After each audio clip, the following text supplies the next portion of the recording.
جناب خالد محمود ذکی سنگھ۔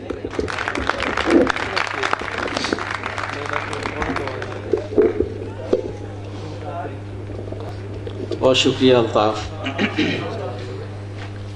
کے تمام دوستوں کا کہ اس نئی تنظیم کے پہلے پروگرام کی صدارت کی عزت مجھے دی گئی، یہ میرے لیے اعزاز کی بات ہے،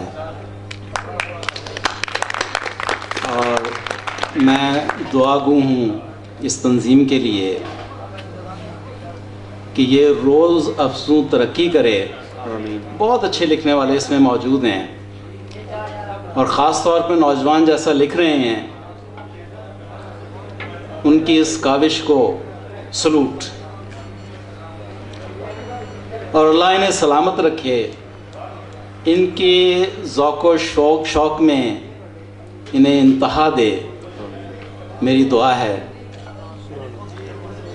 اور میں مبارکباد پیش کرتا ہوں جناب عاذر بخاری صاحب اور عدیل بخاری صاحب کو ان کی کتابوں کے انعقاد پر۔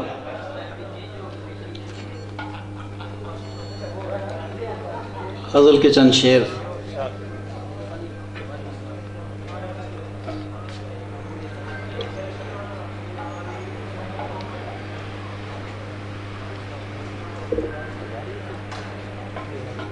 ایک پیکر ہے کہ امثال میں آتا ہی نہیں۔ واہ کیا مصرع ہے، واہ واہ واہ واہ واہ۔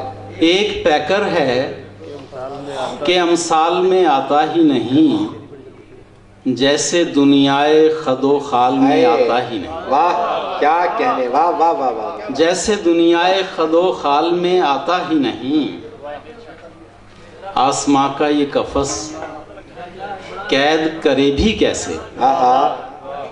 آسماں کا یہ قفس قید کرے بھی کیسے، دل وہ پنچھی کے پر و بال میں آتا ہی نہیں۔ دل وہ پنچھی کے پر و بال میں آتا ہی نہیں، ہم جسے دیکھتے ہیں اس کے علاوہ بھی ہے۔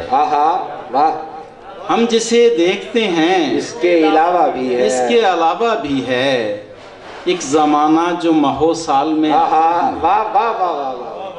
کیا کہنے، ایک زمانہ جو مہو سال میں آتا ہی نہیں، اپنے رہنے کو بھی کیا شہر ملا ہے جس کا۔ اپنے رہنے کو بھی کیا شہر ملا ہے جس کا، حال یہ ہے کہ کسی حال میں آتا ہی نہیں۔ حال یہ ہے کہ کسی حال میں آتا ہی نہیں، مانتا کب ہے کسی سود و زیاں کو یہ دل۔ مانتا کب ہے کسی سود و زیاں کو یہ دل، ایسا وحشی ہے کسی چال میں آتا ہی نہیں۔ چند شعر اور کے۔ بنا بنا کے عکسِ خد و خال رکھ دیے گئے۔